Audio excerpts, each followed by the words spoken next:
When I got that call about a year ago, I gave my body a break, gave my mind a break. I didn't want to come back too quick because I didn't want to half-ass it. Was the idea to go away for a year? Not really, no. How surprised were you that you were getting released? I wasn't on TV, so when it happened, I can't say that I was really surprised. Do you have a timeline of when you want to have another match? We'll see. I did have some talks. With AEW or TNA? I did have some good conversations, but nothing is set in stone yet. Does your relationship with wrestling feel different than it did when you were signed with WWE? It did. I'll tell you why. It's because before you got released, you were repackaged, and you lose to Apollo Crews in less than 10 seconds. I thought the plan was to get me going right away. I didn't find out about that till the day of the show. What was the idea behind Imperium? It was just a perfect fit because of how we came up in the business. We were that group in NXT, and they got called up. I didn't. You feel like you're being left behind? A little bit, but I didn't know why, because we did everything together all the time. Talk me through the breakup and what led up to it. It was just one of those things where... Great to see you. Great to see you too. Thank you for having me. Thank you so much for coming in. Looking gigantic. Thank you. It's incredible what sleeping in your own bed every night, working out whenever you want, eating how you want can do for you. So I feel good, man. I feel strong.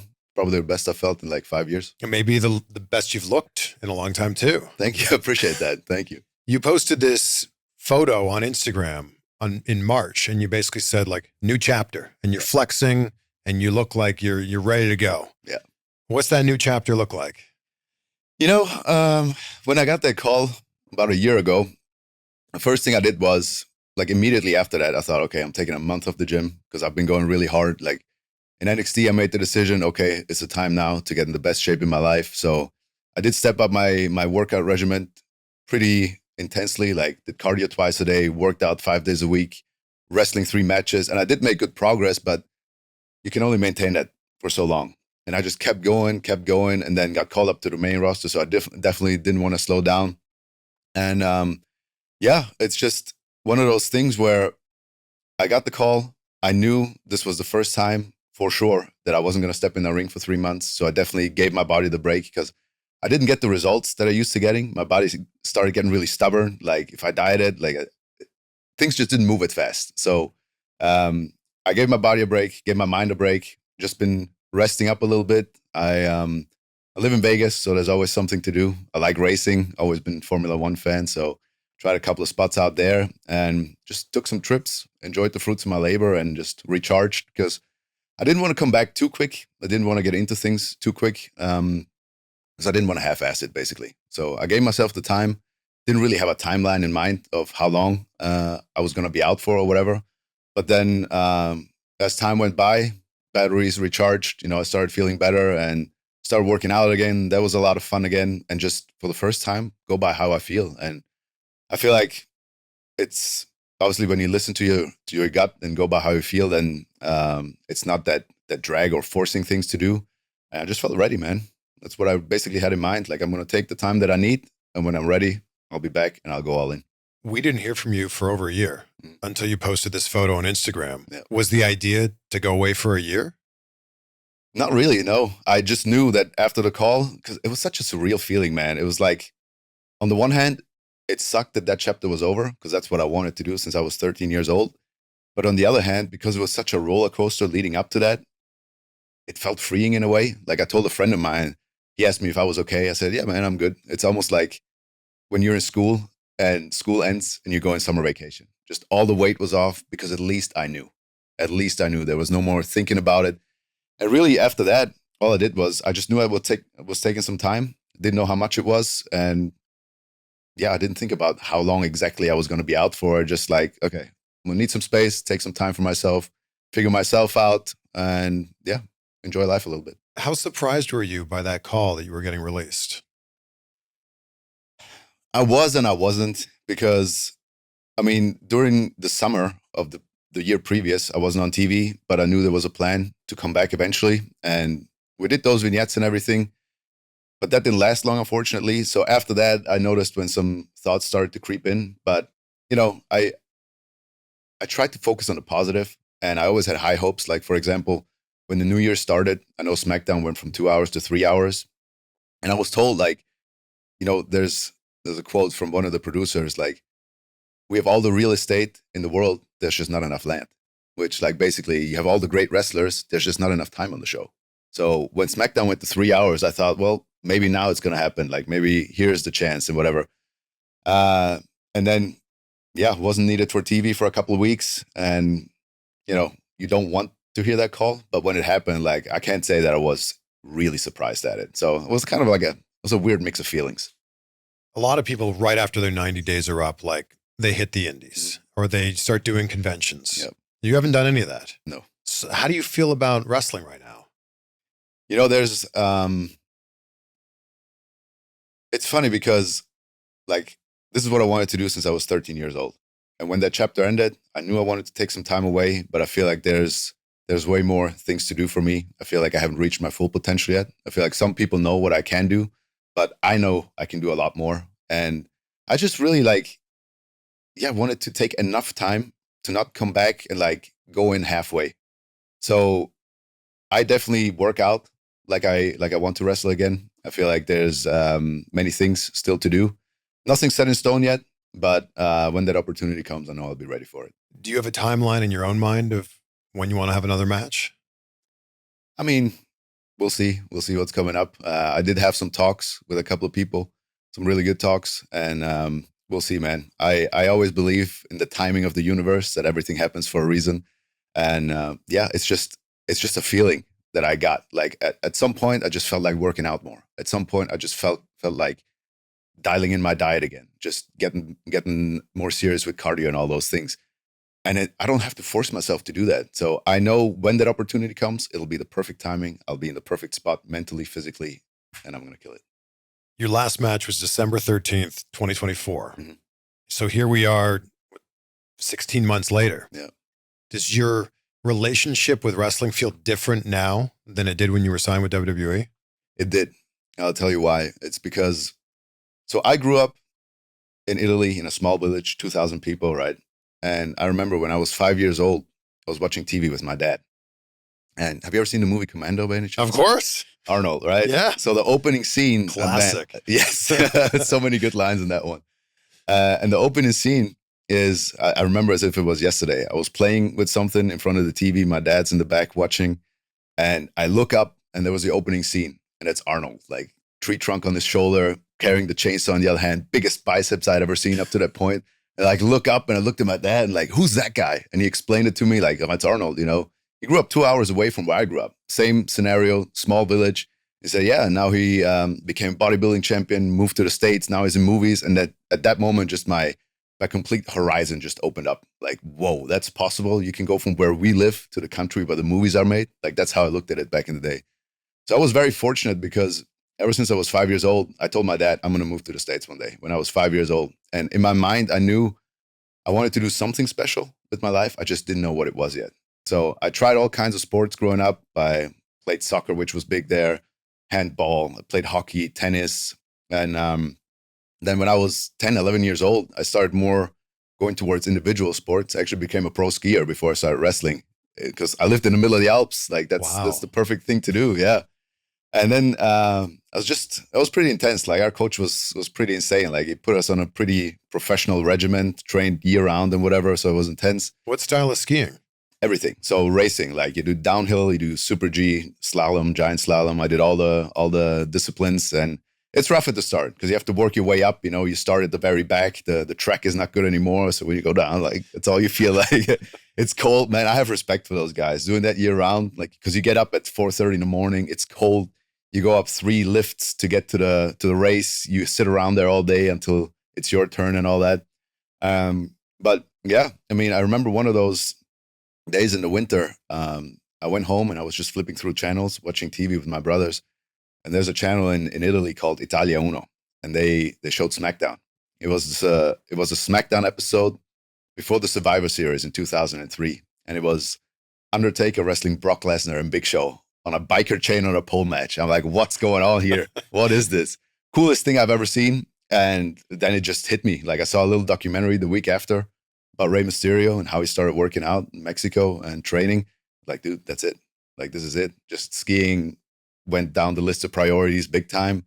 And I just used the training that we got from our coach then to just, okay, like I'm getting ready to wrestle. I have no idea how I'm going to do it because there's no really huge wrestling schools there. And I just knew I was going to be a wrestler. So everything leading up to that point was what's going to help me get to WWE and what is not. So that's how I based my life, basically. And that's how I made every decision in wrestling. And I feel like I put a lot of pressure on myself because of that. Just like maybe second guessing things instead of just going with my gut. Whereas nowadays, I just want to have fun, man.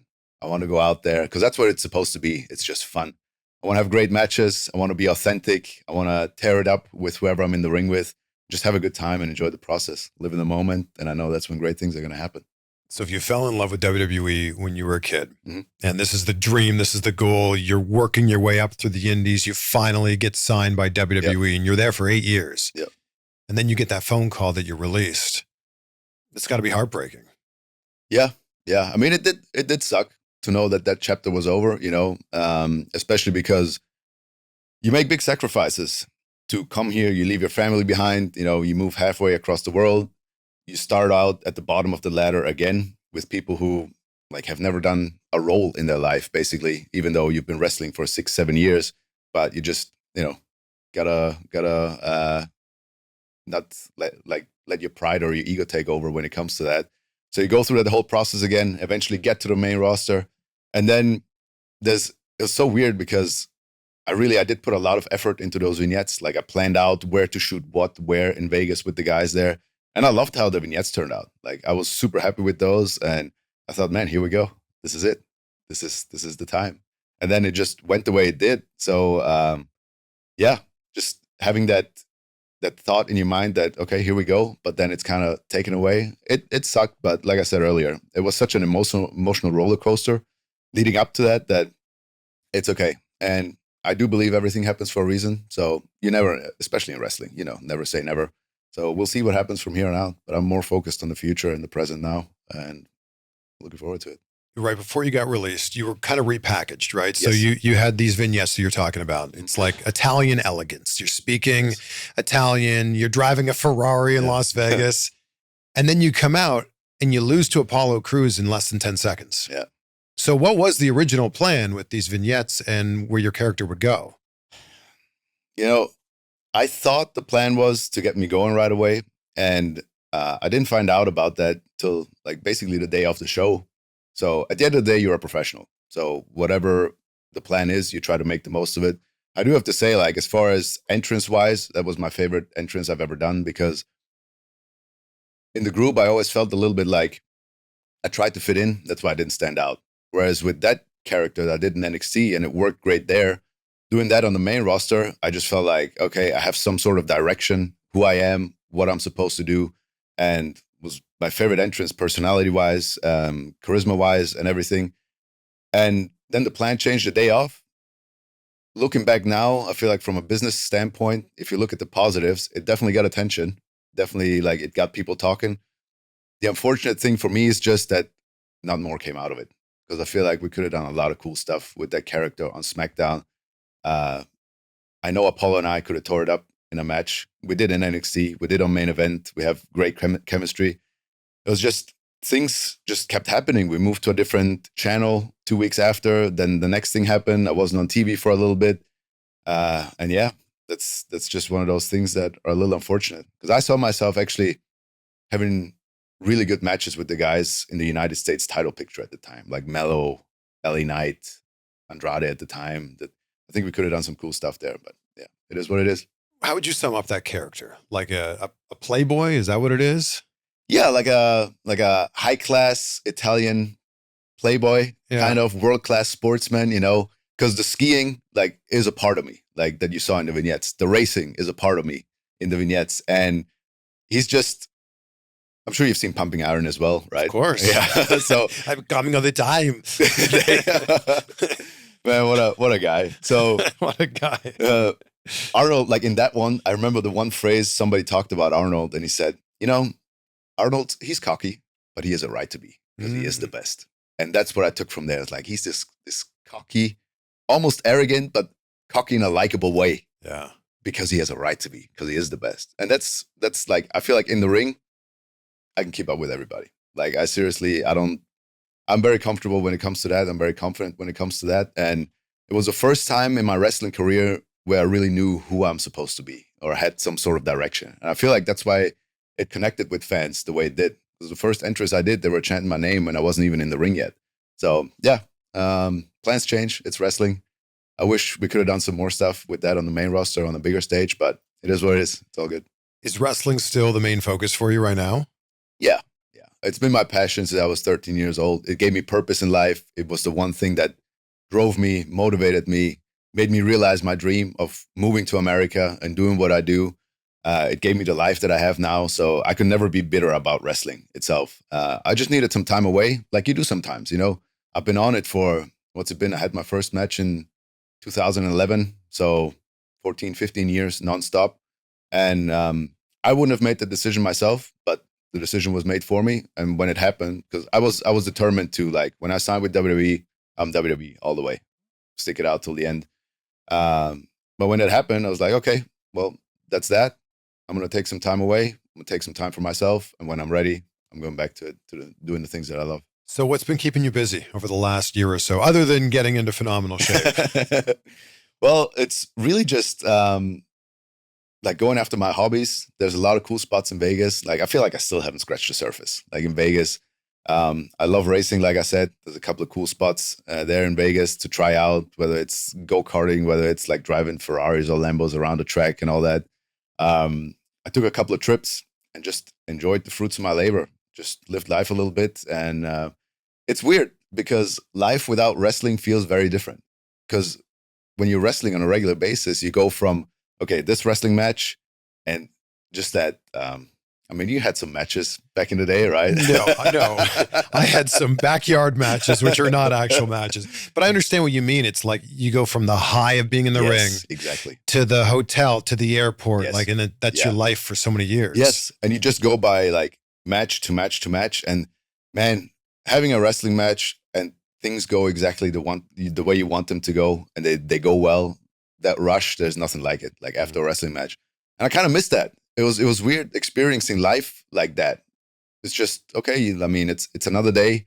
You get your workout in, you I don't know, you take a trip, you go to dinner, you do some fun activity, but that rush and that thrill of a wrestling match, I did start missing it a lot. So I'm looking forward to what the future holds. So I would love to hear your thoughts on WrestleMania 42. I was there. Check out these seats from SeatGeek on night one. Oh my goodness. It's like we were practically in the ring here. That's why I want to give a huge shout out to SeatGeek for sponsoring this episode today. With over 35 million downloads, SeatGeek is the #1 rated ticketing app. There are more than 70,000 events listed on SeatGeek, including concerts, WWE, sports, festivals, and more. So take a look here on the SeatGeek app. This is SmackDown in a few weeks here. Tickets start at $65. And the cool thing about SeatGeek is they've got your back. As you look around here, every ticket is rated on a scale of 1 to 10, so you know if you're getting a good deal. Look for the green dots. Green means good, red means bad, plus every ticket is backed by their buyer guarantee. And you can use the code CVV for 10% off your next set of tickets from SeatGeek. That's 10% off any tickets with the promo code CVV. Make sure to click the link down in the description to download the SeatGeek app and have the code automatically applied to your account so you can use it later on. How did you get on WWE's radar in the first place for the Cruiserweight Classic? Yes. Yeah, so I actually started out, like I said, I always watched wrestling and whatever, and I was always like really into it. So I read up on backstage news the whole time. And there was a page, a German website called Wrestling Infos, where I always read up the results and whatever. And one day I went on it, and there was a picture of a guy pointing at the screen, and it said, "Do you have what it takes?" So I clicked on it, and it was Alex Wright. And it said Nuremberg, Germany, which was like a 4-hour drive for me every time I wanted to get in the ring. But I knew he was the guy that was where I wanted to go. He was in the States. He worked for WCW for 9 years. And I texted him asking if he trains people from Italy. He said, yeah, sure, come by. And I just did the 4-hour drives for like 200 times, I think, there, back, worked all week. Yeah. I'm very grateful because he allowed me to be in the ring as much as I wanted. And he had like 14-hour days on Saturday and 14-hour days on Sunday. And I hung around all day, end up wrestling with him after that, and then driving home. I remember one time that 4-hour drive turned into an 11-hour drive because I just couldn't keep my eyes open anymore. And yeah, I did that for a little bit. Got on his shows eventually because he has his own promotion there. And I think my big break was when I went from wrestling once or twice a month in Germany to England, where I worked for All Star Wrestling, where like Sheamus worked for them. I think Drew, Stu Bennett, like Wade Barrett. Yeah. So a lot of guys work for them, and you go from wrestling twice a month in Germany, maybe if you're lucky, to wrestling 50 matches in 7 weeks. Like all summer, you work like once or twice a day. And the promoter there, Brian Dixon, actually had some good contacts to WWE, and he was like, "You got to check this guy out," you know. And I did actually have a tryout a year after I started in Munich, where WWE did a tour in Germany. They had me do a tryout, and they actually flew me into Orlando to train a week in the PC. But at the time, they weren't really looking for. They said they were looking for the 7-foot, 300-pound monster. So I was like, it's all good because I've only been wrestling for a year, and I knew like it wouldn't hurt me to get some more experience, which is exactly what I did in England. And then I just got a message from one of the talent guys back in the day. Like he asked me, "How much do you weigh?" I said, "Well, I tried to get big. I went from 205 to 230." He said, "Can you get yourself to 205 or less?" I said, "Sure, no problem." He said, "Yeah, we have this tournament coming up in June. Just be ready for it." I said, "Okay, sounds good." So I did my last show in England, actually, for that I agreed to, and the last day of the tour, I break my shin. Yes, and it was 3 months before that tournament. I was like, man, what am I going to do now? Like everything was up in the open. You know, I'd never broken my leg before. I didn't know like, okay, how long is this going to take or whatever. All the guys kept saying like, dude, I feel so sorry. I was like, I think I'll be all right just making it. So I spent like 8 weeks on a couch in England, just sitting there watching wrestling matches because I didn't want to be home sitting in my room doing nothing. At least I had the guys that were coming back from the road. I had a couple of good days there, and then just slowly started walking in England. Eventually flew home, and I think 6 days before the Cruiserweight Classic was the first time where I started jogging a little bit. Like my leg kept swelling up and everything. And then, yeah, I did the Cruiserweight Classic, which originally wasn't really supposed to happen because they thought it was German, just because I speak German naturally and Italian. And I said, well, I'm Italian, but I mean, it could be cool if you have an Italian guy in the tournament too. And they agreed to it, thankfully. And yeah, there was actually one spot in the match where I did that double springboard moonsault. And I remember when I landed, I was like, is my leg whole? I think we're good. Covered the guy, finished the match. I was like, oh, thank God. Yeah, your leg's still pretty much broken at that point. Yeah, I mean, it's very very it felt newly fragile. healed. Yes, Yeah. it felt fragile. But it was strange, yeah. I lost a lot of weight because my leg got so small. I was like, oh, well, I'm 210. Like 205 is going to be a piece of cake. But then I put the muscle back on and I was 230. So I had to lose like almost 30 pounds in 3 weeks. It's so funny to me that you had to legit be 205 to be in the Cruiserweight Classic. Yes. Even though it's pro wrestling. Yeah. I actually asked Brian Kendrick, because he was here before. He said, do you really think they're going to do a shoot weighing? He said, man, I don't know. I don't want to tell you they're not, but he's never experienced it. But I just didn't want to risk it. Like in the day before, I still had to do like 2 hours of cardio with a hoodie on and whatever. Brought my own scale. And I think I was like, in kilos, it would have been 93 kilos. I was 92.8 when I stepped on the scale, like right on the dot. Yeah. So yeah, that was actually the thing that I think really got me noticed, because Triple H saw me for the first time actually wrestling on WWE platform.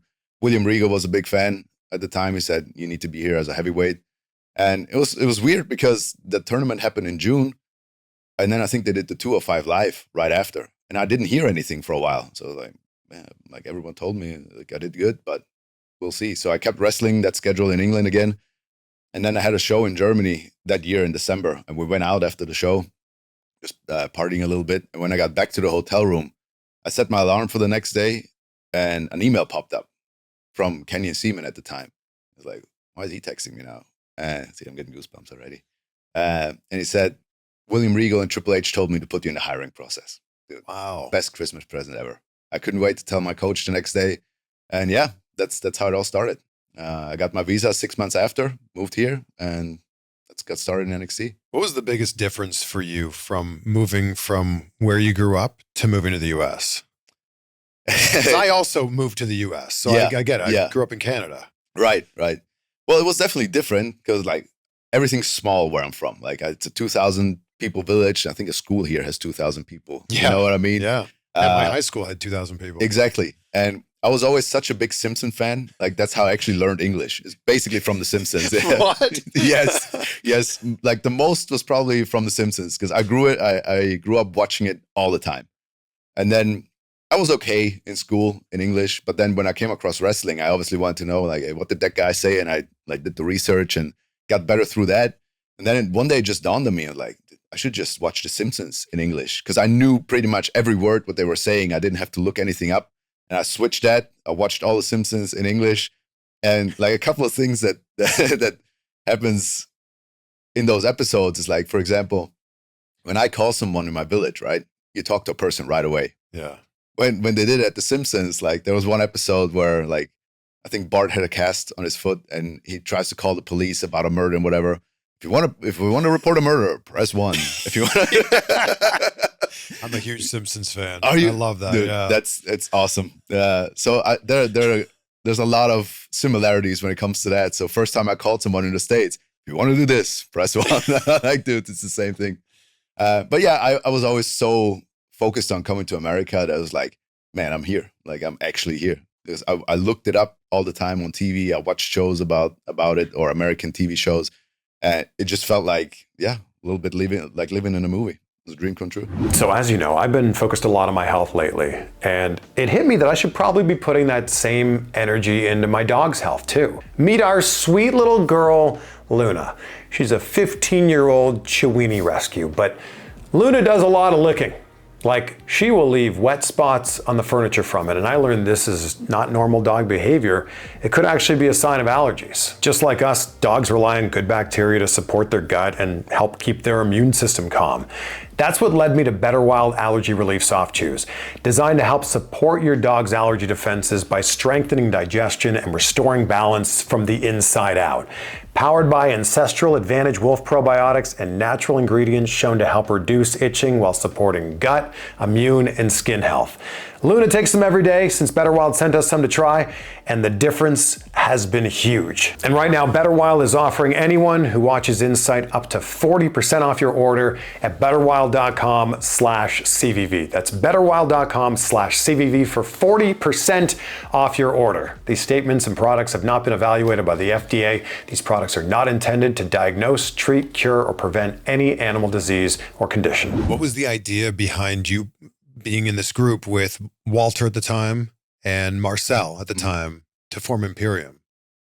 I think it was just a perfect fit because of how we came up in the business. Like, our beliefs about the business, I think, was perfect. Obviously, like Marcel, for example, he has the whole, like his dad was a wrestler. We're German speaking, we're the foreigners, you know. I was trained by Steve Wright and Alex Wright, which, like Alex's dad wrestled with Marcel dads back in the day. Walter was perfect fit for that as well. The way he goes about the business and the way he defends the business basically in and outside of the character. So I think it was just one of those things where, because Marcel and I were the only two German-speaking people in NXT, and I picked him up from the airport back in the day, and we hung out ever since. Like, we were thick as thief, as they like to say. So we did everything together, and it was just natural. Like, our chemistry as a tag team was undeniable. And he actually had a good point because in NXT was packed at the time when we started. The black and gold was like really on point. Like, all the guys were there. And he actually said, I think we have a better chance of getting on TV as a tag team. And it did work. Like, it was great. And then Marcel, Walter, lifelong friends, they did their thing in Germany with the group there. And then it was basically just a WWE version of that. It was a perfect fit. How many languages do you speak? Speak 3. Yeah. So it's weird because I'm Italian, but I grew up in the very north of Italy. And that used to be a part of Austria, but it became a part of Italy with the First World War. So it was kind of like, it's an autonomous region where like people didn't want to completely Italianize it. So they made that deal of, okay, we're going to keep our language, which is like a German dialect, but we're also going to learn Italian in school. And then at 10 years old, you start learning English. And then German as well? Yeah. So I have a German dialect as my mother language. Then you start in school at 5-6 years old. That's when you speak the proper German, like the German that they speak in Germany, which is like, Marcel always makes fun of me. It's like, yeah, you don't really speak German. But that's then you Ludwig learn it. Kaiser, everybody. Yeah. There you go. And yeah, just you start learning the proper German, then Italian after that, and then English when you're 10 years old. So it just seems like they took 3 guys with that like real European style of wrestling, put you guys together, called you Imperium. It's like, figure this out. And obviously, like, there seems to be this thing in WWE dating all the way back into the like 80s and 90s of like, if you're foreigners, you're immediately a heel. Right. Evil foreigners. Yeah. Like, I know German sounds aggressive, the language itself, even though you can say the sun is shining beautifully, you know, and it sounds aggressive. Oh, tell us what that sounds like in German. Die Sonne scheint wunderschön. You know. So yeah, like exactly like you said, it's the evil foreigners. It was just easy. I mean, I really just adapted to what they had already been doing, and it worked great. Yeah, you guys were like standout tag team in NXT UK and then NXT as well. 2-time tag team champions. When do you go from there to the main roster? Well, that all came a little bit unexpected because we were that group in NXT where it was the three of us, and when the call up happened, they got called up. I didn't. So that was a bit of a mix up. That was also a bit of a like, what's going on here, you know? So that wasn't an easy time. You've been there time. for a while too. Yeah. We started at the same time. Yeah. Then Walter came over after that. But they went up there, said, you guys do your thing. I'll do my thing in NXT. It'll all work out. But it was a little bit like, it was like an avalanche of emotions at the time because you don't know like what's going on here. Like, am I not going anywhere? Am I like, what's happening? Like, do I have to move back or whatever? So yeah, you feel like you're being left behind a little bit. Yeah. But I didn't really know why, because we did everything together all the time. Everything went well with the matches and all that. But after 3 days, I had a great talk with Sean. He's like, hey, don't worry about it. We're going to figure it out. He's the man. Matt Bloom as well. They were both great. And I remember 3 days after that, I got myself 3 burgers. And I was like, I'm going to eat these and tomorrow we go to work. I'm going to show them. And that's when we came up with that character, that Giovanni Vinci character, which I had a ton of fun with. I think I did more in those 3 months in NXT that I had done in 5-6 years prior to NXT. Did promos every week, had great matches, did commentary, like those segments. So that was great. And then I heard rumors about me getting called up, but you know, in wrestling, you never get too excited until it actually happens because nothing's ever set in stone.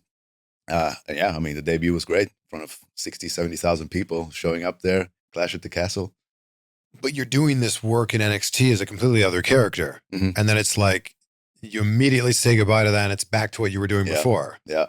It was definitely a decision I had to think about. But at the end of the day, do you want to take yourself, or do you want to keep yourself from getting the chance of maybe doing it eventually on a bigger stage by saying, hey, like, leave me in NXT? Like, obviously, you get the chance, which is what everybody comes here for. Like, we all want to go to Raw, SmackDown. We want to get to the big stage. We want to get to that platform.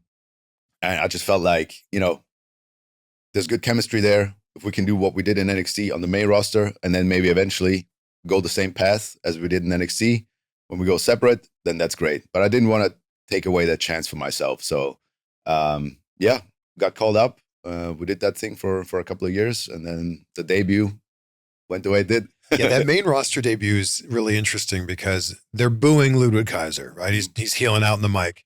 And then he introduces you, and the crowd like turns like, oh, Imperium's back together. Yeah.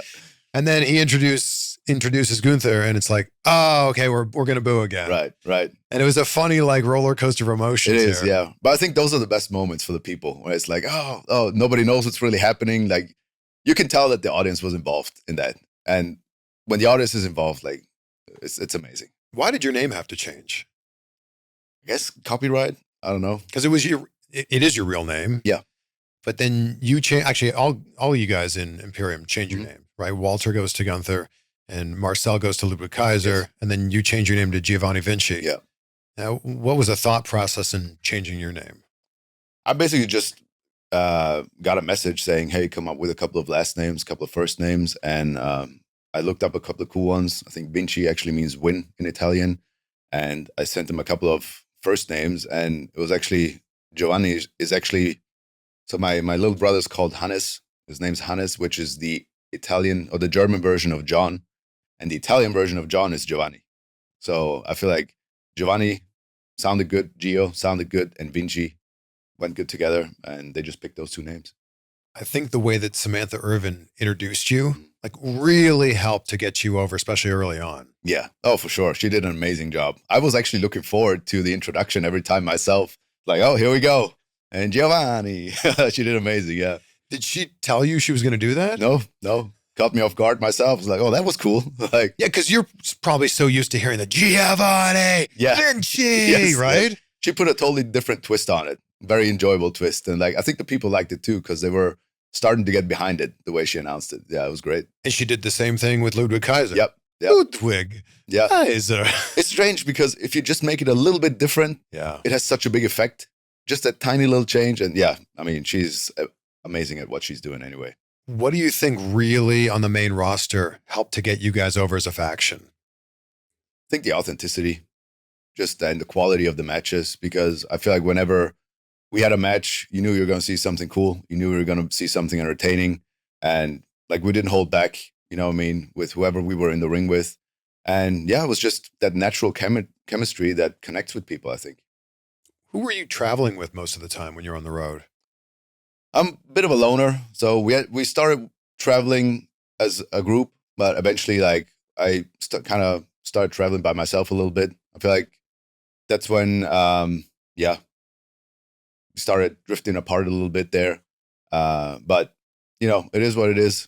Everything happens for a reason. So, well, then, so you have this big buildup to like, there's some dissension within the group. Mm-hmm.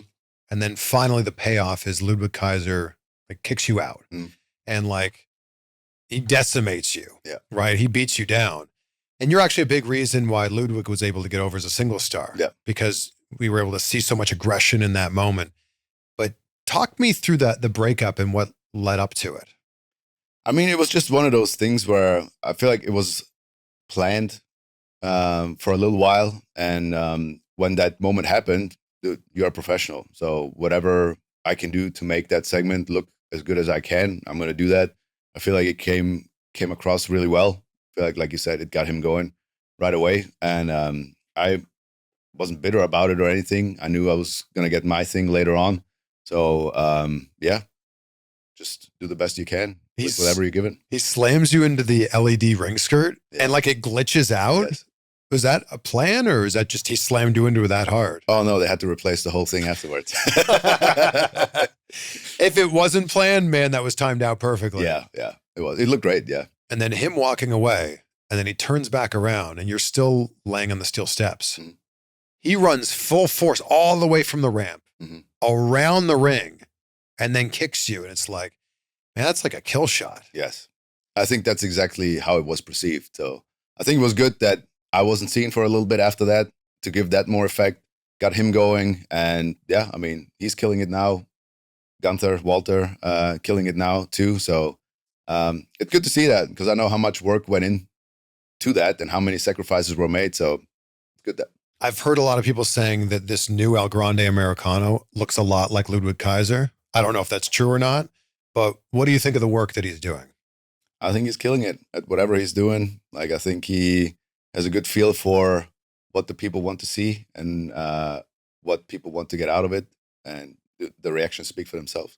Like, he may be more over as El Grande Americano than he ever was as Ludwig Kaiser. Like, in AAA, he is a star. Yeah. Like, he's shaking hands, like literally kissing babies in the front row. Yeah. It's amazing seeing that he's taken that and just ran with it. Yeah. I mean, that's what you got to do. If whatever you're given, you just got to commit to it. And he did that 100%. And yeah, that I mean, you don't get those kind of reactions if you're not doing something right. So kudos to him. And look at the run that Gunther's been on right now. Mm-hmm. Like the Intercontinental run is amazing. Then the World Championship run was amazing. Then it's retiring all the legends now. Yeah. He's the career killer. Yeah. Goldberg, then John Cena, then AJ Styles. Yeah. You've known Gunther Walter for a long time. What do you think of the work he's doing now? I always thought he was like that final opponent in the video game, you know, the ultimate opponent. Like that we always saw him as that. And he lived up to the expectations. Like, I think he's doing great work. I think what he's doing is very authentic in the ring and it's just high quality. Did you see like the shift that was happening with him? Like, he lost a ton of weight, dialed in his nutrition, dialed in his workouts, and like his character changed completely as a result. Yeah. Yeah. I think it's just, he also realized that the platform that he was on, it was, I know he made the decision to like, okay, this is the time to do it. This is the time to get in the best shape. And I mean, he did a great job sticking it through because it's not easy, especially like he had to lose a good amount and he stuck it through. He worked out all the time. And I mean, he looked that much better for it. As wrestling fans, we've been hearing a lot about VPNs these days, and it's true. You can access content that's available in other countries, but might not be available where you live, or maybe it's available at a fraction of the cost in those other places. NordVPN is my go-to. With just a few clicks, you can change your virtual location, which allows you to get access to that content as if you live there. On top of that, they've got your back when it comes to security. When I'm traveling, I'm logging into public Wi-Fi at a hotel or at an airport, and NordVPN gives me peace of mind knowing that I'm protected from hackers who might be trying to steal my personal information. You can use it on any device like your phone, your laptop, your tablet, and it's lightning fast. So if you want to check out NordVPN, head to nordvpn.com/CVV and you can access our exclusive deal, which gives you a huge discount plus 4 extra months. And there's no risk with Nord's 30-day money-back guarantee. So give it a try. That's nordvpn.com/CVV or check out the link down below. What's the match in WWE that you're most proud of? I think one of them that was I feel like a defining moment was that debut that I had in NXT when I was coming out by myself, just because that went from like one match to the other. It's not like I had a lot of time to figure out, okay, who is this guy? What's happening next? And I just took the ball and ran with it, like just committed to it. And that it was a short match against Guru at the time, but I was so happy with it because at the end of the match, even before I got in the ring with the new character, people were into it. They were chanting my name. And then at the end of it, they were just standing. And I was so happy that that match went well. That's always the first thing that comes to mind when you ask me a question like that. There's this one moment, I think it's a match on SmackDown, where you do like a gorilla press slam off the top rope. Yes. Like I couldn't tell you the last time I saw one of those. Yeah, I don't know if it's ever been done in WWE. Like I couldn't, man, I think about it. I watched a lot, like watched pretty much everything, but I don't know. Joaquim actually said, "You think we can do that?" I was like, "Yeah, let's give it a try." It was a bit of a balance thing, but it came off great. Yeah, and the fact that people still talk about it says everything. And I think it's because it's such a rare thing. Mm-hmm. Like I maybe I saw it on the indies. I don't know, but like, yeah, there's a lot that goes into that. Yeah, like standing on the top rope in and of itself is not easy. Yeah, and I think because we see it on TV all the time, people think, oh, it's just so easy to climb up there. Yeah. It's not. There's a lot of balance that goes on. Yeah, for sure. Yeah. And then obviously like there's a good amount of pressure on you because like at that point you're responsible for the other guy because if you slip like that could end badly. Yeah. So I'm glad that it worked out the way it did. And yeah, I mean, it's a cool clip to watch nowadays.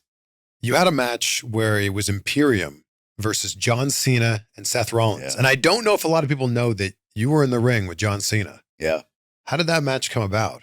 Man, it was such a surreal moment. It was announced that Cena was going to be on that show in India, and it was kind of a last minute. It was kind of thrown together. It was announced that Seth and Cena against Ludwig and I at the time, and I tell you that was the loudest reaction I've ever heard in my life. Like that building or the floor was vibrating. It was shaking when we were standing there. He did his entrance, and then it was one of those. It's almost like you wear a real life VR, you know, those virtual reality things. And like, because it was my brother's favorite wrestler growing up in like 2004, 2005. Obviously watched him my whole life myself. And then he gets the tag and I get the tag. I'm like, okay, wrestling John Cena now. Like crazy moment. Like obviously you want to still be professional, like 99%, but that 1% in the back of your mind is like, oh, this is cool. This is very cool. I've heard so many stories about how John Cena just like calls everything in the ring. Yeah. Based a lot about like on what he's hearing from the audience. Yes. So how much of that match did you put together in the back and how much of it's being called in the ring? Most of it been called in the ring. And I like, you know, that like, it's a well-known fact that he likes to go about it that way, but like neither of us had a problem doing that just because of how we grew up in the business. Like calling stuff on the fly is just one of those 101 things that you learn. And I feel like everyone should learn because you never know, like if everything is planned out, if something goes off, like you need to be able to cover it somehow. But it was a very fun experience, actually, like, experiencing that ourselves and going through that. quick trip as well. Like I think it was like a 50-hour trip to India. We landed at 6 a.m, slept for 6 hours, did some media, did the show, straight back. Yeah. And Cena's not just calling spots in the ring, like duck the clothesline. Like he's calling things like wait, Yeah. okay now. Yeah. Right? Yeah. It's cool because you know he's gonna tell you, and you just kind of you can just kind of observe. You know what I mean? But it's very interesting to see like also how calm he was, just taking his time, listen to the crowd, like you said, and then just going off. It's like a action reaction kind of thing. It's like a interaction with them. I think that's why he gets the reactions that he does. And also it being on a house show, like a little bit of the pressure's off too. Mm-hmm. You don't need to perform for the cameras. You're performing for just everybody in the arena. Exactly. Yeah. That was one of those times where it was just fun. It was just so much fun being in there with two guys like Seth, Cena, like top of the line professionals. And we were just there having that match with them in front of a crowd that was going absolutely nuts. Man, it was that's one of those cool. things I'll never forget. Yeah. You also got to be in the ring with Kurt Angle. Yeah. So walk us through that one. Well, so Kurt Angle was actually my favorite wrestler growing up. Like I saw that biker chain on a pole match, and in like 2003, 2004, I think Kurt was like at the top of his game. So Yeah, he was the wrestling machine at that time. Absolutely. So the only show that we got in Italy was SmackDown. And obviously he was the man on SmackDown. So I was always looking forward to Kurt Angle matches so much. Still a big inspiration for me and how I wrestle. And it came about on a Raw. I forgot if it was the 30th anniversary. I think it was a different one, but he ended up being the special referee in the match. So it was another one of those moments where you watch a guy growing up, you idolize him, and then he's in the ring and he's refereeing your match, right? It's full circle moments like that that are just surreal to accept in a way. Was that the first time you had met Kurt? I met him one time before, but just shook his hand, introduced myself really quick. But it was actually, we had a little bit more to do with each other. Yeah. And that's pretty cool that like you get to, at least in a little bit of a way, put together this match with him too. Yeah. Yeah. Oh, for sure. Yeah. I mean, that's just a different side of what you experience, because that view shifts so much from like me being a 13-year-old kid watching that on TV to getting in the business to actually ending up working with him. It's like the whole experience is just complete. You know what I mean? You talk about watching your idols as a kid and like growing up and meeting them. Yeah. You got to meet Arnold. Yes. Like, how cool is that you got to meet Arnold at Gold's Gym, right? Yes. Oh, it was amazing. It was one of those times where, again, everything happens for a reason, right? Yeah. First time we go to California, or I've been to California for the main roster, and I always wanted to work out at Muscle Beach. So we go to Muscle Beach, and it was the one day a year where they had a CrossFit event. So all the weights were gone. Nothing, like we couldn't work out. So it's like, okay, what do we do? Well, it's I think 15-minute walk to Gold's Gym. Yeah, a few blocks away. Yeah. Yes. We said, screw it. Let's just go there. The mecca of bodybuilding is Gold's Gym. The spot, Venice. yes. Yeah. And you know how, like, if you're a little bit into working out, like, you know how many videos you see about Mecca and Gold's Gym and all the people working out there. Like Michael Hearn is another guy that I take a lot from. So we walk there, we get our workout in. I just was like, man, I feel like it's happening for a reason, like everything does. So we get a good leg workout in. At the end, like they have this merchandise shop next to the checkout station. We're like, okay, let's get a hoodie or a tank top or whatever. And I'm paying, and I see this guy like pushing in a bicycle, and I look over, I'm like, that's big tires on that bicycle. I'm like, I know who has those big tires on that bicycle. I'm like, it's Arnold. Like, and I look around, I'm like, and I see him walk into the outside area of the gym. I was like, this is my chance. Like, I got to go up to him. And it was the first time in my life where I was like completely starstruck. I think like it was like the 5-year-old kid in me coming out, and I go up to him and I talk to him in English. Why did I talk to him in English? And I said, oh man, can we take a picture real quick? He's like, let me finish my workout first. So I didn't get to take a picture with him, but at least I got a fist bump. Hopefully I'll meet him again. Maybe I'll go out today since I'm here already, get a workout in. And I don't think people realize this. He works out at Gold's Gym Venice. Like that's just his regular routine. Yes. It's not like it's a special event. It's not like he's going there for photos or autographs. Like that's his gym, which is crazy because as rich as he is, as famous as he is, he could work out at home. And I'm sure he does have a very nice gym at home. But from what I understand, when he's in town, he rides his bike from wherever he lives into Venice with his bodyguard. Yeah. Gets his workout in like he's just one of us. I think he just enjoys the community. Yeah. I think that was big back in the 70s, like with all the guys. I think, like, again, if you watch the Pumping Iron, they would work out 4 hours a day, go to dinner, go to the beach. Yeah. Whatever they did together. So I think he just enjoys that. And I mean, He's been working out there like 50 years. Exactly. Yeah. I think he always will. Like, that's just part of your identity at that point. And it makes you feel good. Like, it does something to you. If you work out, I think it improves your quality of life. Like, genuinely, if you want to meet Arnold and you spend enough time around Gold's Gym in Venice, like one day he'll come in. I think so too. Yeah. One day within probably the next week or two. Yeah. Very good chances of meeting him. Yeah. Which is, like you said, it's crazy because he's done everything. He's like been top of Hollywood, highest paid actor, but yet he's like humble and goes to work out there. And I think he just enjoys being around people. Yeah, it's wild. So what would you have said to him? Like, you're regretting that you spoke to him in English. Yes. What should you have done? I think I should have told him in German that we're WWE wrestlers. I think he would have appreciated that. And if he had a second to take a picture with us, I think that would have went a little differently. So one of those things, I don't know. We'll see. Like I said, it's not the first time I'm not the last time I'm in California. I'll definitely check out Gold's Gym again. So if I meet him today or tomorrow, I'll send you a picture. Please. I feel like there's certain words that you say, like biceps or California, that sound a lot like Arnold. Oh, really? Yeah. I never thought about that. I don't know. Can you do an Arnold impression? Oh, man, I don't know. California. California. Yeah. Maybe it's because you grew up not that far from him. It could be. You have like a similar-ish accent for some of those words. It's funny. My girlfriend actually pointed that out sometimes. Oh, you said that. You sound a little bit like Arnold. Even when you said that. I don't know. You sound a little bit like Arnold. I can't be the only one that's hearing this. Maybe. I mean, I'm sure we're going to get some comments when that video goes out. Do you think your accent is more German or more Italian? I honestly believe I didn't have an accent. I would say more on the German side.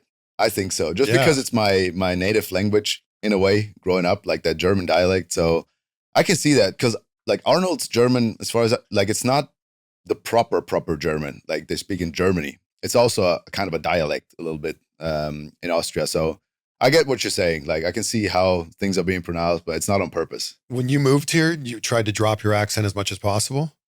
Yeah, because I watched so many of The Simpsons and the wrestling. I feel like because we're being taught the English from England in school, like the proper like announcing it that way. But I spent so much time watching American TV, like Simpsons, 2.5 Men, and like wrestling and all that. And then I did go to England, but then I feel like when I came here, I picked up that kind of American way of speaking. It's just because you're surrounded by people that talk that way the whole time. I feel like you subconsciously adapt to that a little bit.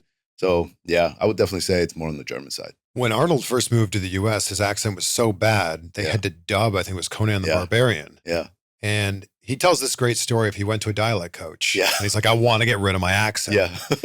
And he was told, like, no, that's what makes you different. So, true. like, instead of dropping his accent, he just learned to enunciate different words, pronounce them, like, so that people could understand what he was saying. Yeah. But his whole thing was he didn't want to lose his accent because that uniquely made him who he was. Yeah. Well, how's that saying go? I can't remember it. Something about standing out, but just that little bit of difference makes him stand out right away. Yeah. Nobody talks like him. Yeah. It's actually funny. I watched him on a talk show where he's like, he talks about those accent removal classes, and he goes, I should get my money back for that one. There's our Arnold accent. Yeah. Did you know Fast Growing Trees is America's largest and most trusted online nursery with thousands of trees and plants and over 2 million happy customers? Fast Growing Trees offers all the plants that your home or yard could need. We're talking fruit trees, privacy trees, flowering trees, shrubs, and houseplants. Think of it as your local nursery, but available anywhere you live with a bigger selection than you'd find anywhere else. The best part is it's delivered straight to your door, which means you don't have to spend hours at the nursery or get soil all over your car. And every plant is backed by their Alive and Thrive guarantee, guaranteed to arrive healthy and ready to thrive in your yard. So if you're ready to get planting, this is the moment, because right now they have great deals on spring planting essentials and up to half off of select plants. And anyone who watches Insight will get 20% off their first purchase when you use the code INSIGHT at checkout. That's an additional 20% off at fastgrowingtrees.com using the code INSIGHT at checkout. Now's the perfect time to plant, so let's grow together. Use Insight to save today. Offer is valid for a limited time. Terms and conditions may apply. For details, go to fastgrowingtrees.com. You had some really fun moments with Kevin Owens. Yeah. So there's this moment you're in the ring with Kevin Owens and Sami Zayn, and he's talking about like everybody in Imperium. And he's like, we never hear from this guy. What's up with Baldy? Yeah. And the crowd starts chanting Baldy. It's, hey, whatever can entertain the crowd is great. The fact that they got into it was surprising to me. Yeah. The same thing with, there's this video out there of him at commentary. Like we said, wipe the sweat off your head. And you see me do. Yeah, like right after he says it, Yeah. you wipe the sweat. Could you hear him? No idea. It was just crazy coincidence. Great. Like I saw it a couple of days after it happened. I was like, well, look at that. Like who would have thought? Kevin Owens is hilarious. Yeah. He's a good guy. Yeah. And like, I mean, the things he's doing, the things he's been doing, he has a completely different style. Again, I think that's what makes him stand out. And yeah, I mean, he definitely understands what he's doing and he does it in a very great way. What are you most proud of from your time in WWE? Realizing my dream that I had as like 13-year-old kid coming from a village, because it was like unheard of. You know, I don't think I know anyone in quite a radius from where I lived that did make it to America, that did like something like that. Because watching wrestling on TV is like so much larger than life. Like it's so unrealistic. So when I told people like, I'm going to do that, like, yeah, right. Okay, sure. We can beat you up here for free. You don't have to pay to get taught that, you know? Yeah. But yeah, just the fact that I was actually able to get to WWE, walk out on the main roster, and actually do what I always dreamt of. Just the whole package, basically. Like just being able to realize that dream. I'm very proud of that. So when we do see you back in wrestling, have you thought about what you want to do? Have you thought about what your character is going to be? I just want to have fun, man. I want to be authentic. I want to have a good time. I want to have great matches and just go with my feel more than I did in the past. Like go with my gut more than I did in the past. Not overthink it and just kill it. I think that's what's going to be the thing that connects with people. And that's how good things are going to happen. Because Matt Cardona talks about when you get released from WWE, you basically have like 3 choices, right? And I'm paraphrasing here, but one is like you could just like play the greatest hits of what you were doing, right? Yeah. You could come out to the Imperium music and you could be that guy. Mhm. You could also completely reinvent yourself. And I think there's a lot of people that just watch the main roster, just watch Raw or SmackDown. They only know you as the guy from Imperium.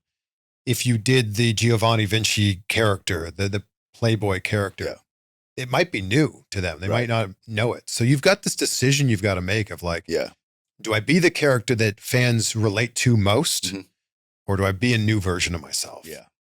I think it's just a matter of being the coolest version that you can be, being the most authentic version that you can be, and just that standard saying, just dial the volume up a little bit. I think that's what's going to draw people in. And I think the biggest thing for me is I neglected having the fun part a little bit because I feel like I put quite a bit of pressure on myself to like live up to those standards and like make sure this is on point and this is on point. But at the end of the day, you get into this to have fun. And if you're having fun, the people are going to have fun. How much of that is just like you're happy to be there? Like if this is your dream as a kid when you're 13 years old and you're signed to this contract and you renew the contract, you got to be happy to be there. Yeah. But at the same time, you got to be hungry for what's next. Exactly. And that's the balance that you have to weigh out for yourself. Like it's great that you're there. But now that you're there, and that's kind of the thing, you get used to whatever you achieve. Like, okay, I'm here now. What's next? I'm here now. What's next? So you want to move up the ladder and you just always strive for more. And that's one of those things where I was very focused on the outcome, very focused on the goal. Now I want to be more focused in the moment and just enjoy the moment, enjoy the process of what's happening right now. I think that's the recipe to success. So your 90 days would have been up, I think like around May 8th, 2025. Did you have conversations with AEW or TNA about doing something with them? Not really. I did eventually have some good conversations, but nothing is set in stone yet. I just know that the way I'm working out now, I think I'm good to go already. And the longer it goes on, the better setup I will be. And when that opportunity comes, wherever it is, I know I'm going to go all in and I'm going to kill it.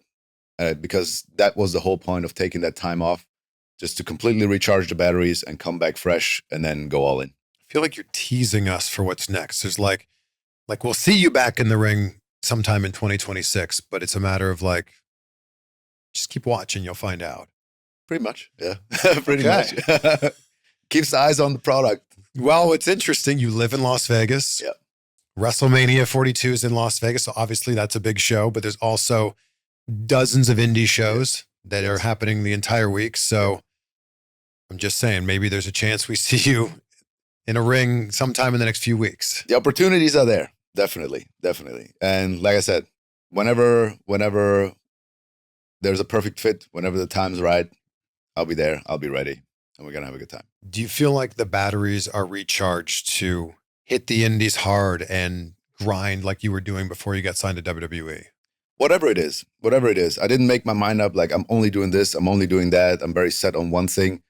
Whatever comes up and whatever feels right is what I'm going to commit to it 100%. However that turns out, I don't know yet, but yeah, I'm going to go all in and make the most of it. But this is the career focus. Wrestling is still the career focus. It's always been my passion. Yeah. But it's not like you have another like day job right now.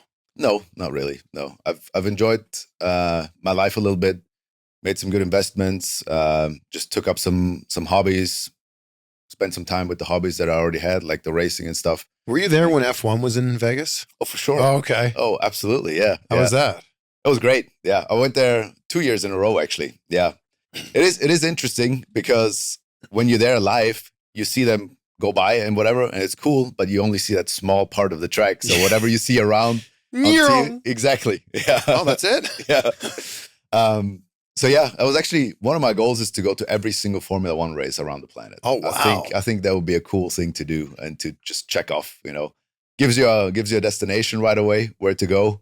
And it's always a new experience. F1 is fascinating. Yeah. I got into the Netflix series. I thought so. Right. I think got a lot of people in, right? Yeah. But like learning the ins and outs of it, so intricate. This is one video. I'm fascinated by like people who are masters of their craft. People who are the very top of their game. And I watched this clip on YouTube of these drivers with their eyes closed, listening to the gear changes. And they were able to tell you exactly what course. Yeah. What? Like, that's just masterful to me. Right. That, and like, I saw a similar clip where they could tell you what kind of car engine it is, like what brand, and if it was a V6, V8, V12, all those things. So yeah, like they're into it. Obviously learning the tracks off the top of your head, but it's a very, very, very precise sport. And I've been into it because that was like the big thing in my village was every Sunday was go to the local sports bar, which was the only place in the whole village that had a big TV. So the whole village kind of gathered there. It was the Ferrari fan club, which my dad was part of. So I'm still like diehard Ferrari fan. And then there was like the McLaren fan club, like Michael Schumacher at the time, Mika Häkkinen were two legends. And yeah, it was, I have the VR at home with my race seat and all that. So I'm into it. Yeah. If there's ever a chance to like sit in a race car, I would take it in a heartbeat. Cool. Yeah, absolutely. Fans are going to be really happy to hear from you. So thank you for doing this. Thank you for coming in here. Thank you for having me. When you posted that photo, people were like, he's back. Everything's okay. Yeah. And like, it was also great to see that when you posted that photo, you're in a good headspace. Yeah. And you seem to be in a great headspace now. Yeah, like definitely. You seem to, like, the batteries seem to be recharged. Yeah. So I think it's the best I've felt in probably 5 years, physically and mentally. Love that. Absolutely. Yeah. Just because, like, again, you're in WWE, you want to do things right, put a little pressure on myself, go hard with the workouts. The traveling takes a demand on your body. The workout takes a demand on your body. And just having that time to myself to just completely, like, it felt good to have that little bit of distance. I actually deleted Instagram off my phone for a long time and just completely just figured out what life is like without all that, and just, yeah, it did wonders for me. I really have to say. Well, we're excited to see what's next for you. Thank you so much. Appreciate it. I end every conversation talking about gratitude. And I know that's a big thing for you as well. Yeah. What are 3 things, Fabian, right now that you're grateful for? My family, my health, and the fact that I'm able to live my dream that I had as a 5-year-old boy on a daily basis, being in the States, doing what I love. I love that. Well, again, can't wait to see what's next for you. Appreciate it, Chris. Thank you so much. Thank you. Thank you.